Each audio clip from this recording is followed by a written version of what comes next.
शास्त्रों में जहाँ भी ईश्वर और जीव के संबंधों का वर्णन किया गया है, वहाँ प्रत्येक जीव को ही ईश्वर का अंश बताया गया है। रामचरितमानस में गोस्वामी तुलसीदास जी लिखते हैं, ईश्वर अंश जीव अविनाशी, चेतन अमूल्य सहज सुख राशि। जीव ईश्वर का ही अंश है, लेकिन वह अपने अंशी को भूल गया है।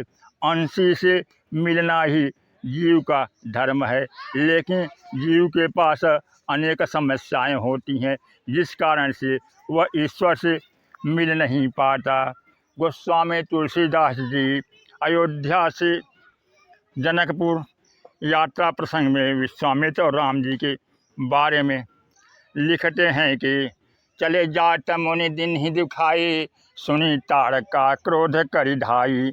एक ही बाण प्राण हरि लिन्हा, दीन जानित ही निज पद दिन्हा।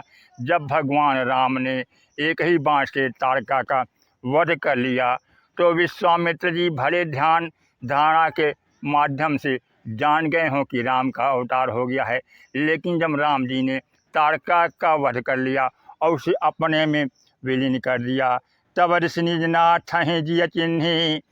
और राम जी को ईश्वर को पहचानने के पश्चात अगला शब्द गोस्वामी जी लिखते हैं, विद्या निधि कहूँ विद्या जिन्ही। भगवान राम को पहचानने के बाद उन्होंने श्री राम को विद्याएं दे दी। और राम जी जब शिव धनुष को तोड़ दिए तो मोहित कृत किन्ह दोहु भाई। और जनक जी भी राम जी को पहचान गए और कृत्य हो गए। और परशुराम जी बोले, राम रमापति कर धनि लेहूँ, खैचहु मिटै मोर संदेहूँ। देत चाप आपु चली गयऊ, परशुराम मन विस्मय भयऊ। जब विष्णु जी का चाप अपने आप राम जी के पास चला गया, तो परशुराम जी भी गदगद हो गए और प्रसन्नता पूर्वक तपस्या करने के लिए, ब्रह्मत्व प्राप्त करने के लिए चल दिए। विश्वामित्र राम जी से यह नहीं कहे कि मुझसे विद्याएं लीजिए। राम से वे जब तब परिचित हुए जब उन्होंने भगवान समझ लिया और वह पूर्ण रूप से संतुष्ट हो गए कि इस सारी समस्याओं का समाधान करने वाला, राक्षसों का वध करने वाले भगवान का अवतार हो गया है और राम राज्य स्थापित हो जाएगा। गोस्वामी जी कर्म और पुरुषार्थ की तुलना जमुना नदी से करते हैं और कहते हैं कि जहाँ कर्म, ज्ञान और भक्ति के समन्वय की आवश्यकता का रामायण में वर्णन करते हुए कहते हैं, राम भक्ति जहाँ सुर सरिधारा, सरसई ब्रह्म विचार प्रचारा। विधि निषेधमय कलिमलिहरणी, कर्म कथा रविनंदनी बरनी। वे कर्म की तुलना जमुना नदी से करते हैं।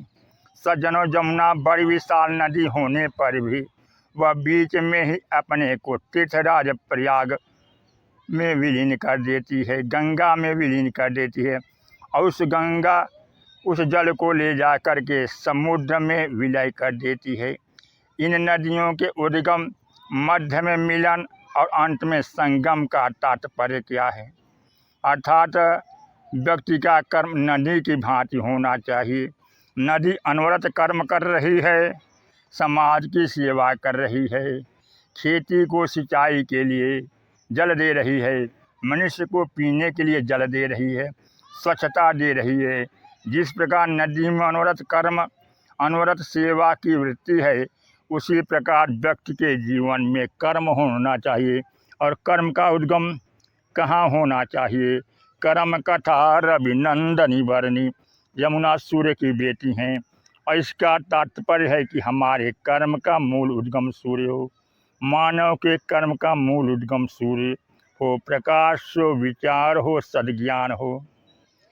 और दूसरा सूत्र गोस्वामी जी देते हैं कि नदी बहुत परोपकारी है, महान सेवक है, समाज की सेवा करने वाली है, लेकिन तर्कपूर्ण दृष्टि से देखा जाए तो उसका काम उल्टा लगता है।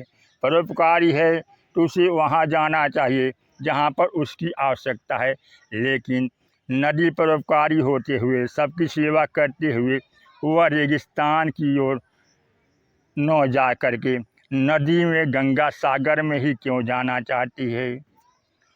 वहाँ तो अथाह जल है, किंतु नदी रेगिस्तान में नहीं बल्कि समुद्र की ओर, गंगा सागर की ओर बहती चली जाती है। समुद्र को जल की क्या आवश्यकता है, पर नदी तटस्थ है। नदी की आप चाहें जितनी पूजा करें, दूध चढ़ाएं, फूल चढ़ाएं, तो भी वह रुकेगी नहीं।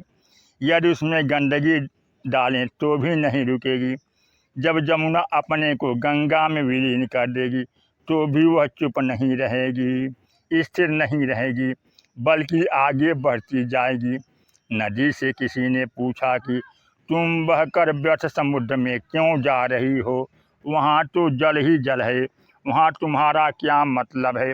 इस पर नदी ने कहा कि मेरा आप जो उपयोग कर रहे हैं सो कीजिए, किंतु समुद्र में जाए बिना मुझे पूर्णता प्राप्त नहीं होगी। सरिता जल जल निधि महु जाए, होई अचल जिम जीव हर पाई। इस प्रकार जब तक जीव कर्म करता हुआ समग्र ईश्वर रूपी समुद्र में स्वयं को विलीन नहीं कर देता, तब तक सही अर्थ में वह जीवन में धन्यता और कृतकृत्यता का अनुभव नहीं कर पाएगा। कर्म और परोपकार करते हुए भी अंतोगत्वा व्यक्ति को राजस्थान की ओर नहीं बढ़ना है।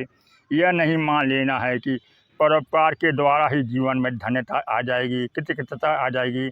उसे अंततोगत्वा अपने जीवन में ईश्वर के प्रति समर्पित भी होना है, और मानव का लक्ष्य होना चाहिए कि ईश्वर की ओर समर्पित हो जाए। इसीलिए बड़े भाग्य मानुस्तन पावा, और जब ईश्वर को समर्पित होगा तभी तो वह अपने जीवन में कृतकृत्यता का अनुभव करेगा। नदी से पूछा गया कि पहले तुम नदी के रूप में थी, तब तो तुम्हारे जल के द्वारा बड़ी सेवा होती थी, किंतु अब समुद्र में चली गई तो जल व्यर्थ चला गया। नदी ने उत्तर दिया, यदि तुम गंभीरता से विचार करके देखे तो जब तक नदी के रूप में मेरे द्वारा सेवा हो रही थी तब तक मेरा अहंकार बना हुआ था। यह गंगा का जल है, यह जमुना का जल है, यह सरजू का जल है, यह मंदाकिनी का जल है, किंतु जब मैं समुद्र में समा गई और समुद्र से उठकर जब बादल बरसते हैं तो हमारा जल भी बरसता है, और फिर कोई यह नहीं कहता कि गंगा जल बरस रहा है, जमुना जल बरस रहा है, सरजू जल बरस रहा है। जब तक व्यक्ति का क्षुद्र अहंकार बना रहेगा तब तक वह कितना भी सद्गुण संपन्न क्यों न हो, जीवन में समग्रता प्राप्त नहीं कर सकता, कृतकृत्यता प्राप्त नहीं कर सकता, धन्यता अनुभव नहीं कर सकता। इसलिए राम से राम का मिलन कैसे हो, धनुष यज्ञ प्रसंग में यही बताया गया है। हम सब भी तो ईश्वर के अंश हैं, लेकिन कहीं भटक गए हैं, खो गए हैं। इस प्रकार से धनुष यज्ञ प्रसंग का मूल उद्देश्य यही है, हम जीव भी राम को पहचानें, जिससे हमारे मन में भी समर्पण की प्रक्रिया आए, समर्पण की भावना जगे और भगवान के प्रति समर्पित हो जाएं। बोलिए सियावर रामचंद्र की जय, पवन सुत हनुमान की जय। जासु कथा भव भेषज हरन घोर त्रैशूल, सो कृपालु मोहितो पर सदा रहूं अनुकूल।